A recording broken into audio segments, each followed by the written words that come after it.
Welcome back. आज हमने एक इम्पॉर्टेंट अपडेट बनानी और इस बारे में मैंने डिस्कॉर्ड में अपडेट भी किया था, तो मैंने सोचा ज़रा डिटेल में इस पर डिस्कस किया जाए क्योंकि कुछ अच्छी चीज़ें आज नज़र आई हैं। हालांकि आज टैरिफ्स ने आना था, ट्रम्प ने कुछ टैरिफ्स लगाने थे और मैंने न्यूज़ में ये बात शेयर भी की थी, लेकिन उसके बावजूद मार्केट थोड़ी डाउन नज़र नहीं आई, बल्कि कुछ अच्छे इंडिकेशंस मिले।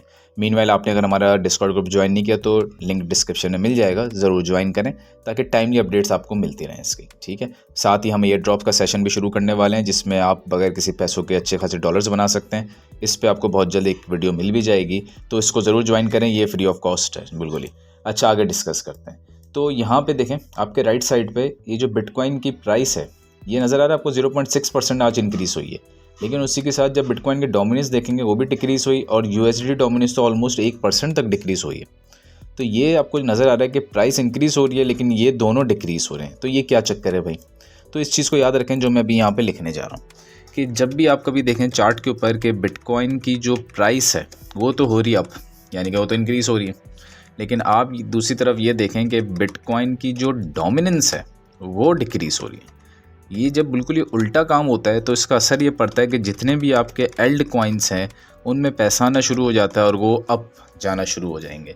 इसीलिए आपको देखें यहाँ पे ये सारे के सारे ग्रीन नज़र आ रहे हैं, सिवाय एक मूवी को छोड़ के सब के सब ग्रीन नज़र आ रहे हैं। क्यों? ये इसलिए नज़र आ रहे हैं कि सारा पैसा जो है एल्ट कॉइन्स में आना शुरू हो रहा है।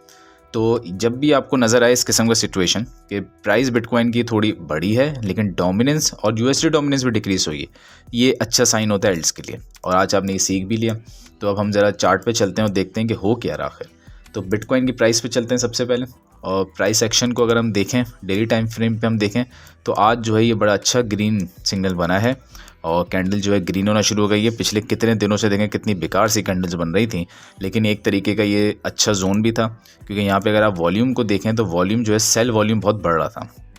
ठीक है, और इसको थोड़ा कंट्रोल किया बायर्स ने और इसको गिरने नहीं दिया।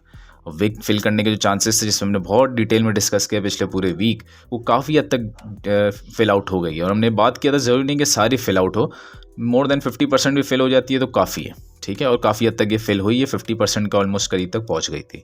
अब हम चलते हैं ज़रा बिटकॉइन के डोमिनेंस पे, उस पर देखते हैं क्या हुआ है। अगर बिटकॉइन के डोमिनेंस को वीकली टाइम फ्रेम पे आप खोल लें अपने पास और आप यहाँ पे देख लें, इसको डिलीट कर देते हैं कि वीकली पे एक तो नंबर वन थिंग कि यहाँ पे एक ऑर्डर ब्लॉक मौजूद है। ठीक है, जहाँ से रिजेक्शन भी हुई है, एक तो हो गई ये पहली चीज़। ठीक है, दूसरी चीज़ अगर आप इसको कॉन्सेंट्रेट करें तो यहाँ पे एक सॉर्ट ऑफ पैटर्न भी बनेगा। ये देखें कि ये ट्रेंड लाइन को फॉलो कर रहा है और ये ट्रेंड लाइन को थोड़ा सा हम कर लेते हैं ऐसे नीचे की तरफ। ठीक है, और एक ट्रेंड लाइन लगाते हैं हम यहाँ पे नीचे की तरफ। ठीक है, अब आप देखेंगे बिल्कुल ये, अब चलते हैं डेली टाइम फ्रेम पे ज़रा और देखें एज इट इज़ आपको नज़र आ रहा है कि ये भाई डेली टाइम फ्रेम पे इसको फॉलो कर रहा है और यहाँ से रिजेक्शन भी हो रही है। अब हमें यहाँ से रिजेक्शन हुई है, अब हमें क्या चाहिए? मैं ज़रा इसको पॉइंट करता हूँ, कहाँ गया है रो, हाँ ये देखें। अब हमें क्या चाहिए? हमें ये चाहिए कि रिजेक्शन कंटिन्यू रहे, कल भी कंटिन्यू हो, परसों भी हो। अगर तो ये 2 से 3 दिन ये चीज़ मेंटेन कर देता है तो आप समझ जाएं कि एज इट इज़ हम यहाँ पे आ रहे हैं जहाँ से हम उड़ गए थे, यानी कि बिटकॉइन डोमिनेंस फॉल होगी, पैसा जाएगा एल्ट के अंदर और एल्ट कॉइन्स पंप करने लग जाएंगे, जो अभी मैंने आपको समझाया सिनेरियो। साथ ही इसका आरएसआई देखें तो आरएसआई पे भी एक इंपॉर्टेंट काम हो रहा है और आरएसआई पे क्या हो रहा है भाई? डेली पे क्रॉस ओवर हो रहा है। आज की कैंडल क्लोज होगी, 1-2 कैंडल्स और बनेंगी तो ये क्रॉसओवर कंफर्म हो जाएगा और ये बेयर क्रॉस है। इसके बाद आप समझ जाएं कि हम ऊपर वाले जोन से रिजेक्ट होंगे और ये भी साथ प्ले आउट करेगा तो बड़ा ज़बरदस्त आपको एल्ट सीजन नज़र आएगा। एल्ट में बहुत अच्छा पैसा आ जाएगा अगर ये दोनों चीज़ें इसी तरीके से प्ले आउट होती हैं। इसी के साथ एक और इंडिकेटर लगा लेते हैं MACD और इसको भी देखते हैं इस पर क्या हो रहा है। तो इस पर भी आपको नज़र आ रहा है कि ये ऊपर की तरफ है और जो मैंने आपसे बोला 2 से 3 दिन, वो इसलिए बोले कि इसमें क्रॉसओवर नहीं हुआ, इसमें भी क्रॉसओवर हो जाना चाहिए। तो ये बेहतरीन टाइम हो जाएगा कि तीनों एक साथ अगर हार्मनी में आ जाते हैं तो इससे अच्छा टाइम ही कोई नहीं होगा आपके पास ट्रेड में एंटर होने के लिए। साथ स्टोकास्टिक RSI लगा दें तो उसका क्रॉसओवर ऊपर हो चुका है। ये सारी इंडिकेशंस बता रही हैं कि बिटकॉइन के डोमिनेंस को अब यहाँ से गिरना चाहिए। बस एक चीज़ इसको चेंज कर सकते हैं, वो है कोई फंडामेंटल चेंज आ जाए मार्केट के अंदर, कोई अचानक कोई ट्रम्प का दिमाग ख़राब हो जाए, कोई बड़े से कोई सैंक्शंस वगैरह लगा दे, टैरिफ्स लगा दे तो अलग बात है। बाकी सब कुछ ऐसे ही रहता है। तो ये टेक्निकल एनालिसिस आपको क्लियरली बता रहे हैं कि डोमिनेंस को गिरना चाहिए और पैसे को एल्ट्स में आना चाहिए। अब चलते हैं USDT डोमिनेंस पे। क्योंकि बिटकॉइन के डोमिनेंस के साथ साथ यूएसडीटी डोमिनेंस का गिरना भी बहुत ज़रूरी है। ठीक है, सिर्फ ऐसा नहीं है कि बिटकॉइन की डोमिनेंस ही गिर रही है, यूएसडीटी की डोमिनेंस का गिरना भी ज़रूरी होता है। अब इसको देखते हैं कि ये क्या हमें बता रहा है भाई। इसके लिए मैंने मार्केट अपडेट वाले सेक्शन में बताया भी था कि EMA 200 का इंडिकेटर लगाइए डेली टाइम फ्रेम पे और देखें कि हुआ क्या है। आप ये देखें कि ये कब इसके नीचे क्लोज दिया था इसने, ठीक उसी दिन, जो दिन कौन सा था जब ट्रम्प इलेक्शन जीता था 4-5 नवंबर। बस ये वही टाइम था। बिटकॉइन डोमिनेंस ऊपर जाते जाते जैसे ट्रम्प का अनाउंसमेंट हुई नीचे क्लोज हुआ और उसके बाद कभी दोबारा ऊपर ही नहीं आई। ठीक है, अब एग्जैक्ट दोबारा EMA 200 का जो लाइन चल रही थी हमारी, एग्जैक्ट दोबारा उस जोन पे प्राइस आई, यानी कि यूएसडीटी डोमिनेंस आई और 2-3 दिन गुजारे यहाँ पे, लेकिन रिजेक्शन रिजेक्शन रिजेक्शन। ठीक है, और अब फिर रिजेक्शन आज थोड़ा सा नीचे की तरफ आए।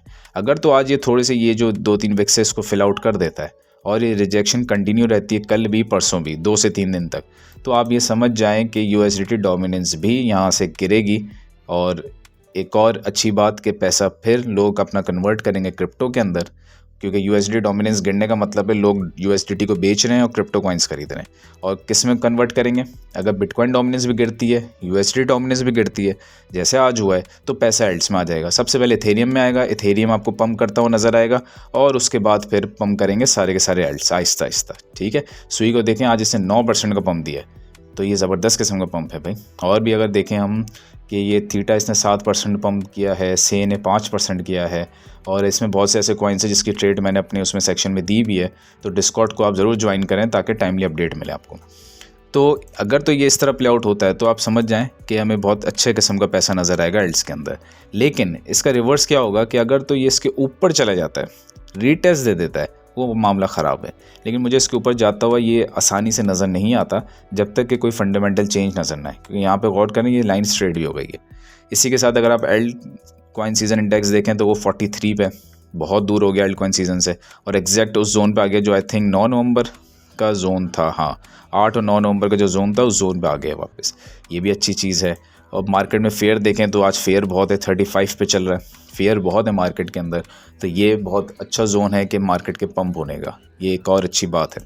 अगर हम कॉइन मार्केट कैप के अंदर देखें तो इधर भी आपको नज़र आएगा कि डोमिनेंस बिटकॉइन की डाउन हुई है। ठीक है, और बाकी कॉइन्स में भी देखें तो आपको नज़र आएगा कि कुछ पंप कर रहे हैं, कुछ डंप हैं, तो इस तरह चल रही है मार्केट। ठीक है, और इसी के साथ अगर हम बिटकॉइन की लिक्विडेशंस को भी चेक कर लें, वो खैर अभी इतने मीनिंगफुल नहीं है तो इसको हटा देते हैं। ठीक है, तो ये आपको इतना बड़ा फ़र्क यहाँ पे नज़र आ रहा है।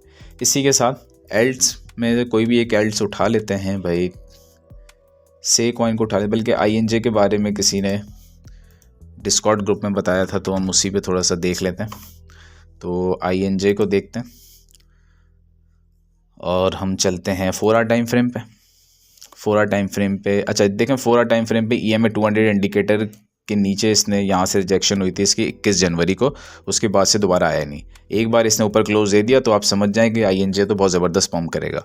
तो EMA 200 पे भी कॉन्सेंट्रेट करें 4 आवर पे, ये अच्छी चीज़ है। लेकिन हम फिलहाल क्लोज करते हैं, जो हमने सीखा था EMA 21 उस पर फोकस करते हैं। अच्छा, इस पे मैंने आपको बहुत बार कहा, और हमारे डिस्कॉर्ड में तो अगर आप देखें तो मार्केट अपडेट के सेक्शन में इस पे तो बहुत डिटेल डिस्कशन मैंने की है, काफ़ी बार ये चीज़ अपलोड की है कि ऐसे कॉइन्स को देखें, ऐसे कॉइन्स को देखें कि जो डंप कर रहे हैं और EMA 21 के ऊपर आ रहे हैं हम दोबारा।